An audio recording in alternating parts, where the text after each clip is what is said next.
Greetings, heretics, and welcome to the universe of Warhammer 40k. In this case, it's Darktide, which is the latest game from Fat Shark, who are probably most well known in the same vein for doing Vermintide and Vermintide 2. And it's basically that sort of game, only in the 40k universe. And that's quite appealing to me. I quite like the 40k setting. And it also gave me a chance to recreate a pair of characters I've actually played in 40k tabletop in the past. One was in a rather short campaign, Novia Sparklight here, who I decided best fits the Zealot class that's in game, and the other from a Rogue Trader campaign, an Ogryn called Mouse. And that campaign is actually up on YouTube. It's over on a friend's channel. I think about 3 people watched it, so I might link that down below. Before I get into the game, I'm going to preface everything by saying I apologise for the radio silence recently, because there's been some fairly heavy stuff going on in my life, as you probably... I mean, I've been a bit vague about details, but for my patrons and people that follow me on Twitter, they probably know there's been some not great stuff going on, even if I have been not going super into detail. But I've been playing this. I felt the need to make a video and, let everyone know I'm still alive. So I decided to do that. And I've been having fun playing this as well, even though, as it says up here, in the top left-hand corner, this is the pre-order beta test. This is not technically released yet. You can pay for it and download it and play it, but it's pretty janky in a lot of ways at the moment. We might well encounter some jank. I have no idea how it's going to do in terms of me recording it, although it seems to be okay so far. But yeah, I've had things like server disconnects are pretty frequent. There's some kind of graphical glitch going on with shadows that you will probably notice. Also, more seriously, I've had things like the graphics drivers just crashing completely, even though I have updated them. In fact, I had a whole... I don't know if it's just the latest AMD Adrenalin drivers generally are a bit subpar, because I had to do literally a factory reset install, because for some reason it decided that it only wanted to show one of my monitors after one particular crash, so that was annoying. Now, that's only 2 of the classes, and you can create up to 5 different characters, although I'm not sure why they've done that, because there's not really that much specialization within the classes. There is a little bit, but we'll get to that. So, yeah, the other 2 are the straight-up sort of military, army, militarum type who just shoots all the guns, basically. I mean, every class has guns and melee, but obviously differing versions of guns and melee. So you've got sort of las rifles, but also bullet guns as well. And I don't know what they'd be called in the context of 40k. There's probably some name for them. So the Zealot has access to flamethrowers. They've all also got class abilities, so they're obviously a bit different between them as well. Psykers are essentially the Space Wizard class. Psykers are actually kind of interesting within the 40k universe, because they are sort of sanctioned mutants, essentially. And there's quite a lot of lore around Psykers, and there's actually the campaign... the shortish campaign that Novia was in also featured one of the other players playing a Psyker, and the culmination of that really was their Psyker powers sort of going wrong and them essentially exploding. And it didn't kill them. It was like a psychic explosion, but it was an explosion of their powers. It's kind of like wild magic sorcery in D&D 5th edition, if you're familiar with that at all, where... well, we were on a space station at the time. It blew out the main sort of decorative observation dome area of the space station, which was over the main market, and killed thousands and thousands of NPCs before the various airlocks and whatever slammed into place. So, Yeah, there is a sort of lesser version of that in the game. One of the things with the psychic class is if you use your powers too much, you do kind of have a psychic explosion, essentially, but you can sometimes use that to your advantage. And then there's Ogrins, the big brutes, which are abhumans, basically, again, sanctioned mutants of a kind, and they're big and dumb slabs of muscle, and they have very big guns. And Mouse was a character that was very dear to me, and also ended up being a complete headache for the DM in that campaign, because they very foolishly went, "Yeah, okay, I'll let you have an Ogrin character," because they're not part of the usual sort of roster of things you can choose as a player. I had to sort of specially request it, and he didn't realise how much of a headache that was going to be for him. So when I mentioned that I was making Mouse in this game, he was just like, "Oh, okay, I'm having PTSD now." But like I say, that whole campaign is on YouTube, so you can go and watch it if you are especially interested. So we're going to play as Mouse. I've only, as you can see, created the 2 characters, so I've got a fairly limited view of the gameplay so far. I've played Novia a little bit, and I've played Mouse rather more. So this is the Ogrin class is the one I am most familiar with by far, and it's sort of the one I naturally gravitated to as well, because there's a lot of the characters I make in like tabletop campaigns tend to be the large slab-sided, hit them with heavy things type for some reason. Not subtle. I don't do subtle characters for some reason. The weaponry you get is quite fun as well, but we'll skip ahead a little bit because the loading times are also pretty long in this game at the moment. It's not terribly optimized. So here we are on board our hub base ship thing. The very bare story is that you start off as a prisoner, and it's basically the tutorial, but you have to do it every time for new characters, and it's essentially the same thing every time. But yeah, you fight your way off a prison transport and are basically given a second chance at life. So much like Vermintide, you can run around and interact with various things. And the main one up until now has been this over here, the requisitions shop, where you buy better weapons, but they've also, as of the latest patch, they've just started to add things like weapon cosmetics, and also the very bare bones of a crafting system as well, both of which have been in Vermintide for, well, since forever. So yeah, so we can click on that. You can see this is my currency. I've got a bunch of it, but I'm fairly happy with the weapon I've got at the moment.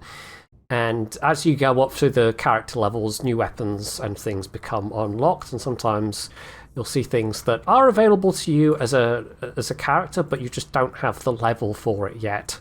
So it's unlocked, it's there, it's just you're not able to get it.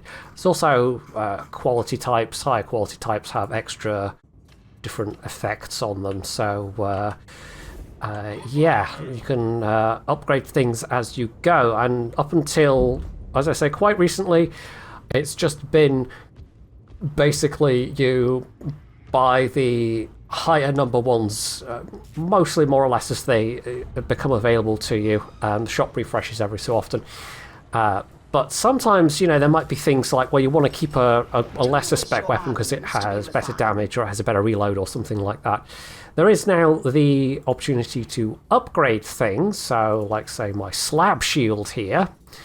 But I don't have the materials for that at the moment. So that, I think, basically keeps the stats that you have, but will add a new perk to it, basically.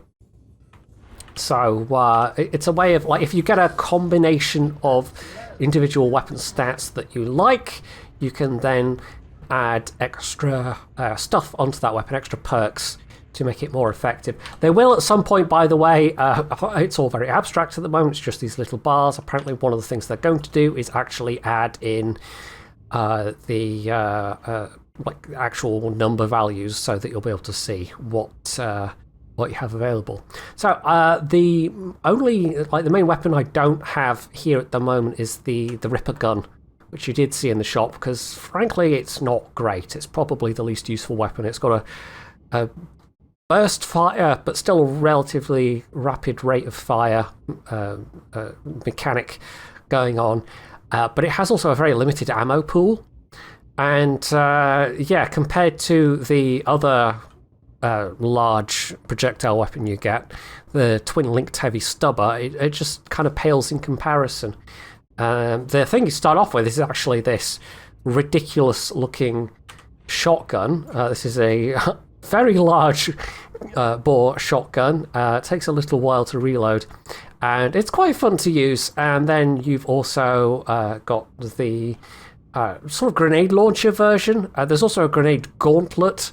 The main difference between the launcher and the gauntlet is the gauntlet has a special ability where you can kind of hit somebody and detonate a shell at the same time, so it kind of creates an explosive punch effect. Whereas with this, you have the ability to see the exact trajectory of your grenades, where they'll land, so you can effectively snipe people with the grenades. And it's fun because they're Ogryn-sized grenades. These aren't like 40mm grenades. You can basically kill people with the grenade, like you literally kill them with the force of the impact of the grenade. Then the grenade sort of spins up into the crowd of enemies and goes kaboom and kills additional things. So but for this we'll go with a heavy stubber, because the heavy stubber is fun and looks ridiculously big even when it's being wielded by an Ogryn. The other melee things you saw, well, it was basically various blades, and then you get this sort of defensive shield. But of course, you can still hit people with it because you're an Ogryn. Then you've got your curios, which are just kind of buffing items. So this is one I actually unlocked as an item drop. An item drop seems to be pretty uncommon at the moment. You mostly seem to have to buy things, but this is by far the nicest thing I've gotten as an item drop. So that gives me various different effects which are quite useful. And then this one here, which is less good but is just straight up more health, so that's quite handy as well. Cosmetics, you unlock a couple of things as you go along in terms of like armor types, and then you can buy different color schemes and buy different things. Again, that's a recent addition. The insignia, I have no idea what that's for other than just to show off that, hey, I've got an insignia. A lot of these things are unlocked through Steam achievements. And accessories, I have no idea what goes on here. I've not gotten anything for that slot yet. This might just be an unused thing as of the time being. You can also have a kind of... I don't know what this is exactly. Is this just kind of... I don't know. Is this just how you move around and how you hold yourself? Not actually changed that, so I don't know. Anyway, let's have a look-see and do the mission. As you can see, there's actually other players around us. And the thrust of the story is we are in orbit over a planet where there are filthy chaos heretics trying to essentially infiltrate and take over a hive city, and we're fighting back against them. And much like Vermintide, I'm probably going to mention Payday at some point as well. Payday 1 and Payday 2. Mostly Payday 2, because I've played that a bunch. That's more my frame of reference for co-op shooty games than Vermintide.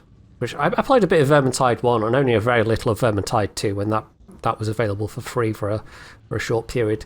But yeah, there's certainly some things that would be nice to have in from Payday, that sort of style of game. But in terms of how they've done it, it's still relatively competent. In fact, before we do a mission, actually, the other thing I was going to show was your feats. So you've basically, like, these are your class abilities. So everybody gets some kind of grenade ability. The Ogryn's is you literally throw a box full of grenades at somebody, and it does quite a bit of damage, but it's something you save for boss enemies, essentially. You have there's this coherency bonus thing, which is, I guess, when you're... I'm not fully clear on what that is, but I think it's when you're sticking together as a group, you basically get this coherency bonus. So, that gives a bonus to heavy melee attacks. The main ability is this Bull Rush, which you basically charge in and knock down a bunch of things. And then you have these sort of iconic, I don't know what they call them, attributes, I guess. So the big thing of Ogryns is that you know, that they can tank a lot of damage. They are the tanks, essentially. And they can still go down, but they can weather more damage than the other classes. You also get more stagger effects from when you're whacking away at people, and you cannot be interrupted while you're reviving people, which is actually really, really useful. Then you have the various things that unlock as you progress up the levels, and level 30 there, as you can see, is the max. So you can choose from one of three, and you can basically switch at any time. This is really the only level of customization in terms of your abilities, and they don't make that much difference, to be honest. I was kind of hoping for something a bit more like Payday, where you do get to build some very, very different builds, but it's far more restricted in this, and I guess that follows on from the design philosophy of Vermintide, where again it is kind of quite restricted to the class presets. But there are more of them. I mean, in Vermintide 2 there's like the 4 main classes, and then there's all the different sort of subclasses. There's like 4 subclasses for each, so maybe they'll do something like that. But for now, yeah, there's not that much you can do. So there is difficulty levels, which I don't know. It's probably just like tankiness of enemies, sponginess, and how like spongy or tanky or not you are, how glass cannony you are. Yeah, and I guess numbers of enemies as well. I've only played up to the mid-level Malice once or twice. I've done it a couple of times with groups of friends, but mostly I've done it with random groups of people through the matchmaker. We'll stick with Uprising level. And yeah, it also, like Payday, and unlike the previous ones where you were, I think, either sort of selecting, like, you know, find me a mission, or else you were selecting a specific mission and it tried to matchmake you with people. Yeah, here it kind of does Payday style, where it sort of populates a list of missions at different difficulties. So, you know, these are the same mission, but they have different difficulties, and sometimes they have modifiers as well, as you can see with these symbols. So if we click that one, for instance, is that a... No, I think that's just a background thing that looks like it should be part of it, but it's... but yeah, okay, so it's these orange icons here. So this one has a secondary objective of getting missing scriptures, and those are just things you can find scattered around the level. There aren't any others. I was hoping to maybe find some other ones. That one looks like it... Oh, there we go. So that one does. Oh, I am looking in the wrong place completely. Okay, so no, that's the symbol that means it's missing scriptures. That's the symbol that means there's an extra thing going on. So in this case, yeah, there's going to be a lot more enemies around, basically, and especially on that one being the highest difficulty. I'm not touching that one with the barge pole. But the other one I've seen, the other condition, which was quite interesting, was basically there were no lights, and only some classes get flashlights, and only some weapons get flashlights, I should say, rather, and those weapons are restricted to certain classes. So none of the Ogryn's weapons have a flashlight, essentially. So let's go for this one, and it's one of the more visually striking ones. It stands out a bit from the rest.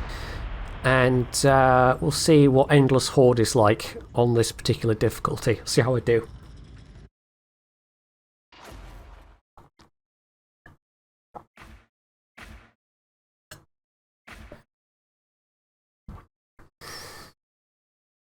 So there we go, it's found a group for us already.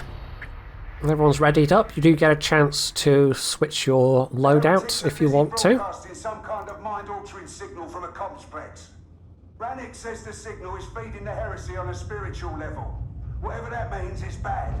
Enemy action means you've got a ways to walk before you get there. When you do, shut it down. So there we go, that's basically what we're doing.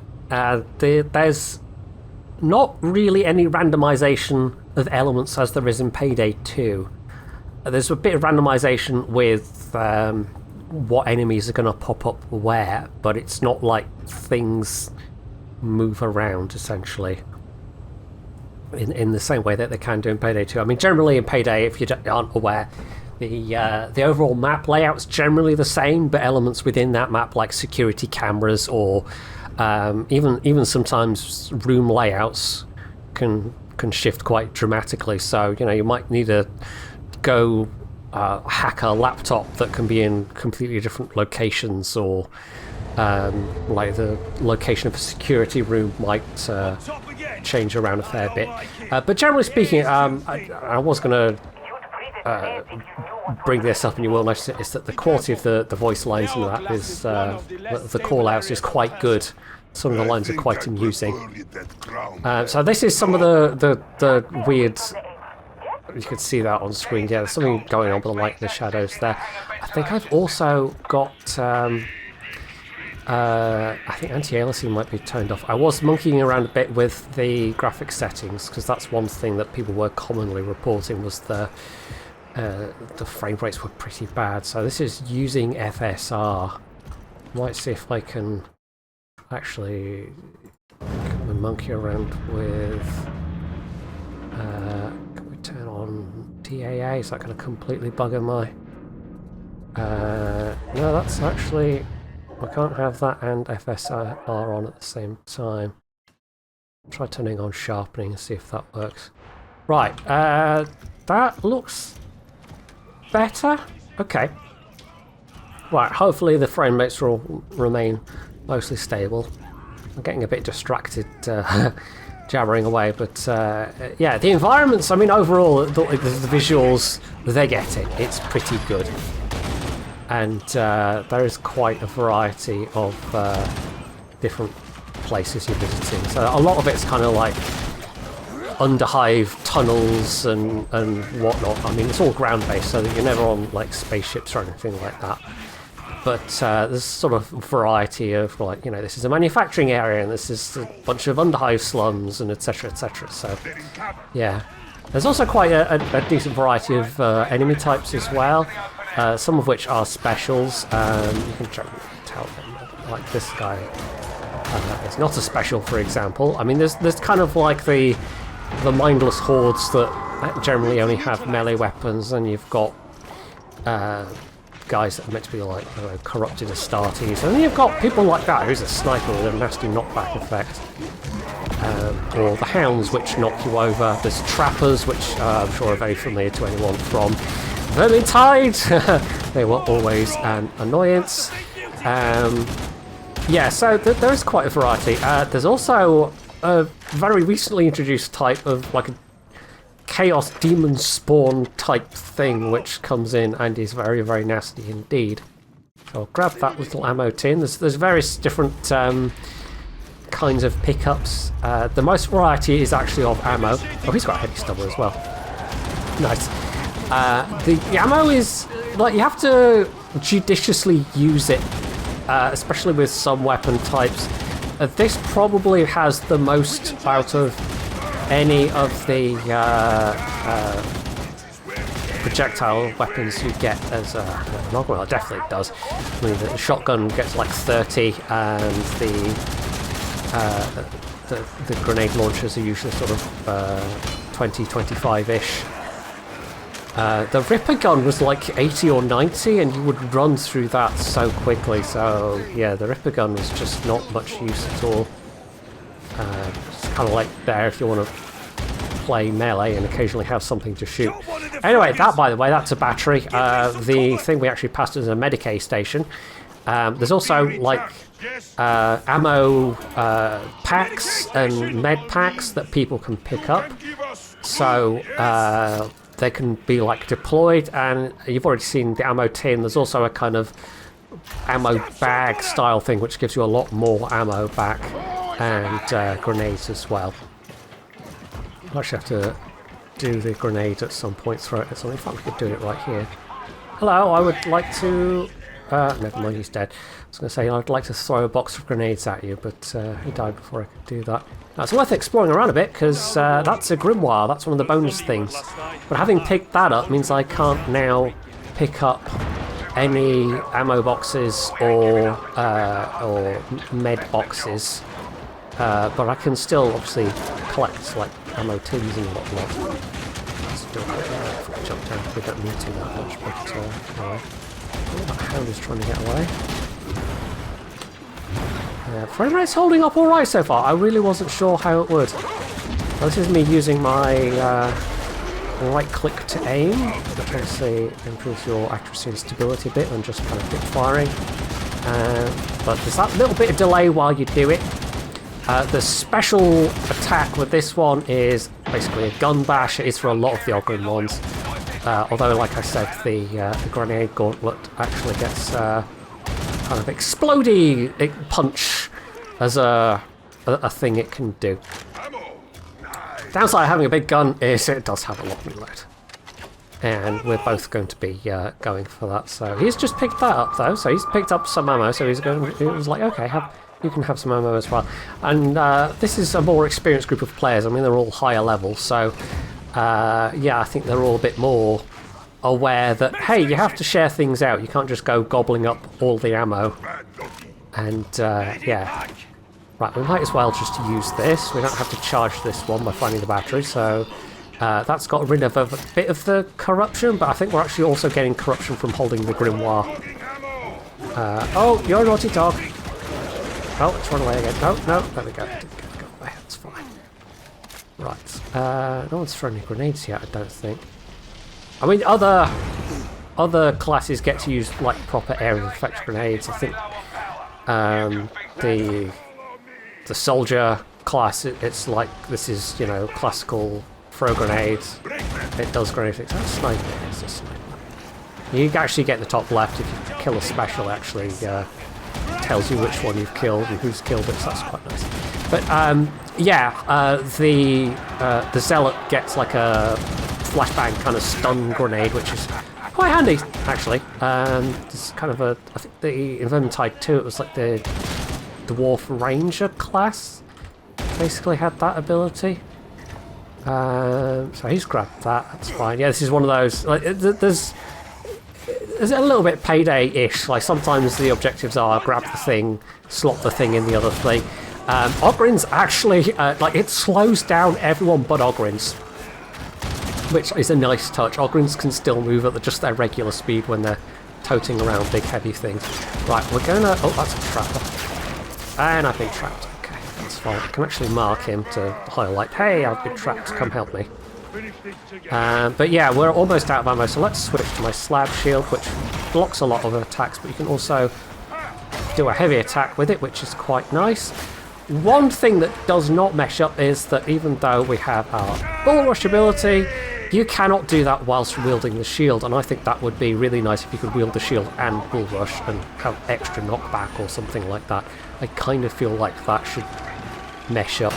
Anyway, right, these are all just horde swarm guys, and I'm not going to, like, I could stand here and get bashed and try and reload, but yeah, so we're just going to whack things, and there's quite a lot of yeah, you can bash quite a lot of things at once as an Ogryn. I think there are other classes that get bigger weapons that, or, you know, for them, for normal human size, still fairly big weapons that can sort of slash multiple things in front of them at once, but for Ogryn that's the case for literally every melee weapon you get.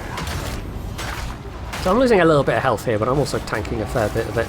We're only on the second difficulty after all, which is fine for playing with a group of random people. And you know, if you got lucky and had a decent group of people, you would still probably be able to do quite well at Malice, the third level. But not tried that yet. Oh, that is a bomber. Throws these nasty little central grenades. Right, hello. Yeah, you can still bash people effectively with the gun, but it's a slower swing and it's less damage. But it's still quicker than switching. But the switching is pretty quick, to be honest. Anyway, so basically, yeah, we would stick in the batteries in there so we could press a button to stop this fan going around so that we could advance, essentially. And now we're heading into a slightly more underground area. There we go, someone's marked that they found some ammo. And that they don't potentially need it themselves. How did they get in there? Oh, wait, yeah. Is that a big... That's the bigger bag of ammo. Right, well, that's... I was about half ammo, so it's the kind of thing we might as well... Like, somebody might as well grab it. And, yeah. It is worth poking around a bit. The most frustrating thing so far playing with groups of completely random people is sometimes they'll just want to, like, rush straight through to the end, and it's like, well, no, you're missing stuff doing that. Missing secondary objectives. You are especially missing... Now that there's sort of crafting items in the game, you have to basically hunt around and find little pockets of them around the place. So, yeah, you're actually missing out on the chance to get the stuff you need for crafting, which, I don't know, maybe some people don't care about, but other people do care about.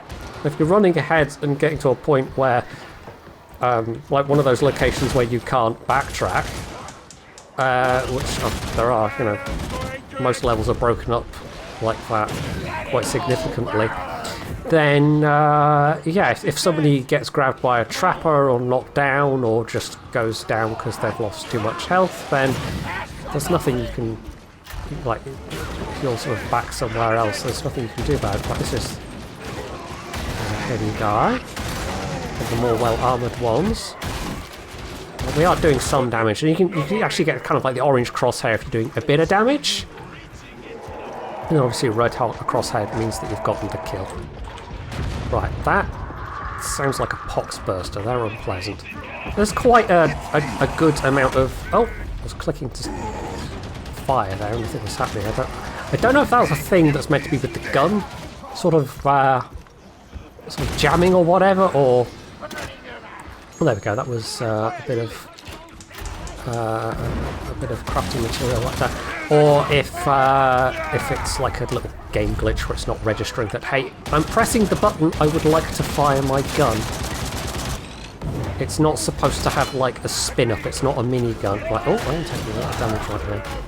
We also have two people that are down, but I can actually go, hey, would you like some help? And I'm not taking damage and I'm not getting interrupted. So when you do actually go down, you come back up with health, but also you have corruption. That's what the whole wounds thing was about. Oh, there we go. Someone's deployed the med kit there. So yeah, oh, actually got two deployed. That was a bit wasteful, but never mind. So we've had someone go down, and because they sort of reached their wounds threshold, their bars all went purple. We now have to go rescue them, essentially. But the corruption, which is the purple, just decreases the total effective health that you have, basically. Right, you, Sonny Jim. No, I want to fire a gun. There we go. It's just a bit rough around the edges, and yes, it's not sort of technically out yet, but kind of is. But yeah, even though it's definitely a bit rough in places. But it's at the point where they're asking money for it and people can play it. I think it's sort of fair game to comment on glitchiness like that. It's not like this is some free demo that I'm critiquing here. Right, so we've freed them. They're back, and yeah, if we can find like the deployable health kits only sort of heal up to how much... Oh, that's enemy buggering. We can kind of counter-rush them. And yeah, there we go. Interrupt their ability to charge in and grab us and do whatever. Yeah, what was I saying? So yeah, the Medicaid stations allow you to get rid of all your corruption, basically, bar whatever. In fact, you saw it before, bar whatever you're carrying as a result of having a grimoire, which I do. So obviously, yeah. Now I can't pick up this ammo crate. That's a deployable ammo crate, like we saw with the deployable health kit, because I'm carrying a grimoire, and you can only basically carry one thing in that slot. So yeah. Someone else will have to pick that up, but it'll be quite useful. I mean, they have a limited use. You didn't really see it there with the health packs, because we both kind of ran past. But yeah, they have a limited amount that they can actually do. And it's the same with the ammo crates. There's a limited amount of ammo you can actually pick up for them, or from them rather. Right, I think we're fairly close to the end now.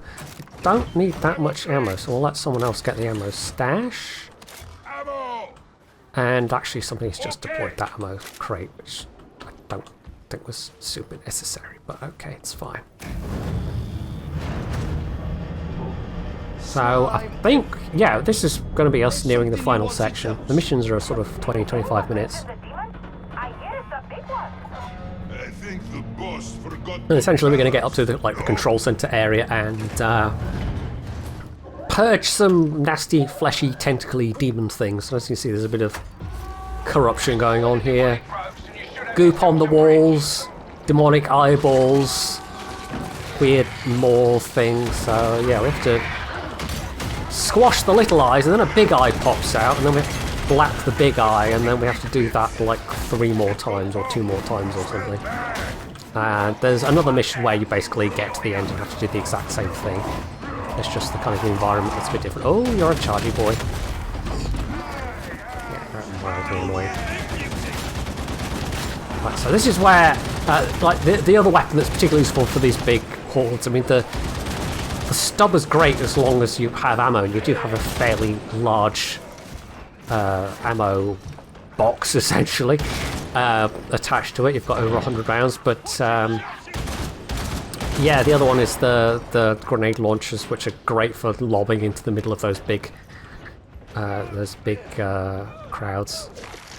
And the grenade fist, obviously, you know, you can punch people and get a bunch of knockback on sort of surrounding enemies.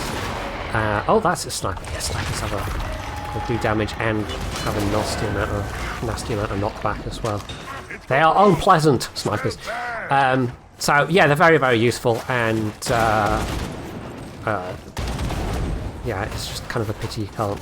Like, if I had to choose, I would take, like, if you could have like a single-barreled stubber but had like a grenade, underslung grenade attachment, that would be my perfect weapon for the Ogrins. But sadly, that's not a thing. Right, well, I've gone up the wrong platform here, haven't we? On the stairs. But yeah, there's no like weapon attachments, anything like. Oh no, wait, was that the right way? There's none of that, and I don't. Was there really anything like that in Vermintide? Or the Vermintides rather? I don't think I played it enough to know. Obviously, it's a big thing in Payday, is being able to customize your weapons to various specs. Right, that's a sniper. Where are you? Hiding in the walls like a little bitch. Did I get him? I don't know. Right, let's charge out of here. I'm about to go down. Snipers are really annoying. Oh, there's ammo there. Yeah, I'm down. But that's fine. Someone can hopefully come and rescue me. If that red bar gets down to nothing, then that's the point where you sort of become captured and they have to go and rescue you. The game's quite generous like that. It's not like, oh, hey, you're just dead. It's, for some reason, you're sort of teleported to another place and the forces of chaos are just like, yeah, sure, whatever. Oh, no, that guy's gone down as well. Yeah, I'm going to have to be rescued now. Okay. This could be going a bit better. Allow me to assist, Roughneck. You actually get to watch other people, though. Yeah, those big chargy boys are annoying. It is a slightly odd stylistic choice that, like, when you're slightly further away from people, what you see is the skeletons of your allies. Oh, that is really glitching out right now. Okay. Hello, game. Can I... That's unpleasant. Did I not kill that sniper, or is that a different sniper? Anyway. If I go back to myself... No! No! Wow, that is deeply unpleasant. Yeah, it's not kidding about it being a beta of the game. Right, so where am I? Are they coming to... Am I down? Are they having to come down to rescue me? Oh, yes, there I am. See my own ugly mug. Right, okay. You do lose anything you were carrying, unfortunately, which means the grimoire's gone, my grenades are gone. You still have your ammo, though. But that means I should have dropped the grimoire. That should be around somewhere. Or it may just have vanished. I'm not entirely sure, to be honest. Emperor, In theory, it should be on the ground, but yeah. You also notice, by the way, this is a completely random thought, but as I'm pressing the sprint button, even without any stamina, you still sprint faster than just walking. It doesn't like completely slow you to walking. Right, I ran through that a bit early and took damage. It's there. There's still ammo here. Where's the grimoire? No, I guess the grimoire kind of just disappeared. I might also grab both of those, unless one of the other people grabbed it, but I'm not seeing the symbol for it. So I'm guessing no. I'm guessing it's just vanished. Yeah, C's grimoires, it's a zero of 2, so that's just gone. That's mildly annoying. I don't know if it's supposed to drop for someone else to pick it up, or if it is supposed to disappear. Hard to know. Right, so final bit of the demon thing. Facing the most hordes right now. We might actually get some frame rate slowdowns. Although it's not being too bad. I think FSR, it's actually one of the recent things they added was FSR2 support, so that is doing its job quite nicely.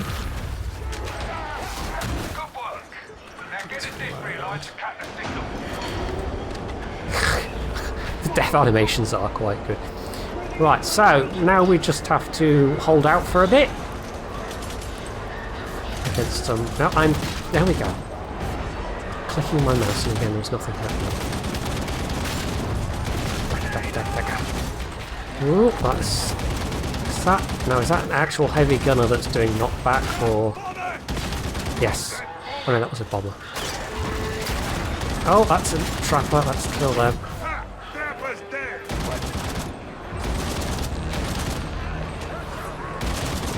Yeah, trappers are the worst. They're not quite.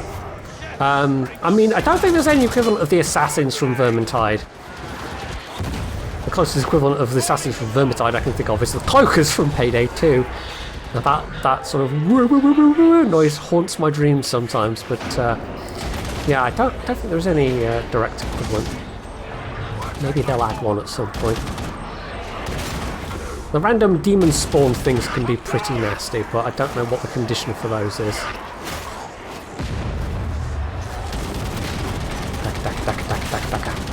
Almost enough Daka to make an orc happy.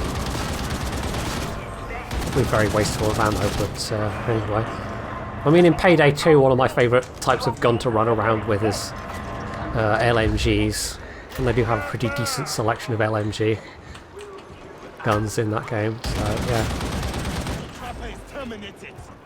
Anyway, so now we just get to GTFO, basically, that's it. We would have had a grimoire and some bonus XP for it, but alas, no. So that didn't really feel like too many more extra enemies. I guess, obviously, on this difficulty level, it's toned down a bit.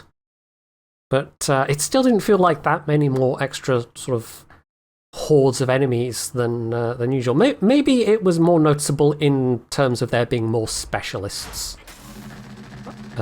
enemies. Anyway, so that is our reward. Special condition. Oh, that's because there was a special condition, so we get some bonus for that. And the game's crashed. And there we go. Excellent. Well, at least it waited until the end. We apologise for the inconvenience. Yes, you do. Okay, well, give me a second while I restart it and I can do my final thoughts. So, rather than wait the several minutes to load back into the central hub, I think we'll just sit and look at Mouse's beautiful visage. Final thoughts for this at the moment. Yeah, it's very definitely... it's jank. It's very jank, and I don't know if I can particularly recommend it right now. I mean, it's not particularly expensive, but compared to Vermintide, it's certainly a bit more limited in its implementation of various things. What it does have going for it over Vermintide for me personally is that there's much more of a focus on ranged combat. Vermintide, of course, 1 and 2 did have ranged weaponry, but the focus was very much on the melee, and that wasn't really to my taste. And yes, that's a personal preference thing, but if you're going to give the player like guns and bows and things and then severely restrict the amount of ammo they had, I mean, in Vermintide 1 and 2, in terms of the setting, it kind of made sense for ammo to be hard to get a hold of, but it meant a lot of furious spam clicking to swing your melee weapons around, and that wasn't that much fun for me. So that's why I really never got into Vermintide 1, and why I dipped into Vermintide 2 to see what it was like when it was obviously available for free, as I said. But yeah, it was much the same thing. So this having much more of a focus towards, well, maybe focus is the wrong word, but there's much more of a balance between melee and ranged, and it's possible to run out of ammo in between being able to pick up ammo drops, and sometimes you get selfish allies that won't see that you're running low on ammo. I mean, you will have noticed the little symbols down in the bottom left-hand corner denoting who was sort of carrying what replenishment kits, but it also tells you, based on whether it's kind of white, yellow, or orange, or even red if they have low ammo or even no ammo. So the game gives you the information, but sometimes your supposed allies, even though they don't need it as much as you, or maybe even need it at all, they'll still grab all the ammo kits in sight and leave you high and dry. But yeah, the guns have far more utility in this, and overall, my biggest kind of wish for sort of expansion of what's there is something like the customization options you have in Payday, where you can add bits and pieces to change how your guns work, and even if it's just basically like not fundamentally changing how they work, like I don't think a silenced heavy stubber is going to be a thing, for example, but if you can alter the individual stats on a gun drop that you like, a gun that you've gotten that has a sort of a good combination of the different stats, and you want to keep that, but maybe you want to sort of buff up one bit slightly at the expense of something else. Well, rather than going and having to buy a whole new gun, it would be nice if you could be like, well, I'll put this attachment on my gun, and at the cost of a slightly longer reload, I now do slightly more damage or something. Anyway, so yeah, I think I will keep playing it though, and I'm sort of looking forward to the more polished version coming out. If you're considering buying it, I would say definitely wait until it becomes a bit more polished and a bit less janky and a bit less prone to crashing. It is improving a bit with every patch, but yeah, others like myself are essentially being the unpaid beta testers. In fact, we're actually paying to be the beta testers of this game at the moment, and the crash at the end of the mission was just a kind of perfect illustration of that. Hell, there's been times when I've been playing with other people and they've crashed before, like just literally before the end of the mission, and it's really frustrating because then you don't get anything. If you're lucky, it's before the final completion condition is met. With some missions, it doesn't end until you literally run to the transport, so you can afford to hang around for a minute or two while somebody logs back in and tries to rejoin, which the game is fairly reliable about. I'll give it that. The ability to rejoin a session that you'd already started with is like that hasn't failed me so far. But if you are right at the end, and there's some missions where it's literally kill the boss and then the mission ends kind of thing, then you're basically out of luck and you've just wasted the last 25 minutes and you get nothing to show for it. So yeah, that's kind of frustrating. And then certainly the load times are also really frustrating at the moment as well. I mean, just having to take like 5-6 minutes to go from launching it to Steam to get to the ship hub. I mean, yeah, it's not great. It might be better if I was running this from an SSD, but I don't have room on an SSD for this at the moment. So, yeah, certainly it feels very unoptimized at the moment. Anyway, so that's it for now for Darktide, but I will probably record some of this again at some point. I might even record some of it, me playing with friends. I don't know. We'll see if the opportunity arises. I actually went ahead and bought it because Atam pinged me and said, "Hey, have you got this? Do you want to play it?" And so you might catch me and Atam playing it on his stream at some point. So that's also a possibility. Otherwise, though, you can leave any experiences of your own of the game if you do happen to have bought it already, or maybe things you'd like to see, or just, I don't know, anything you'd like to say generally. And yeah, so that's it for now. Hopefully you're having a good day wherever you are, and as always, stay tuned for more.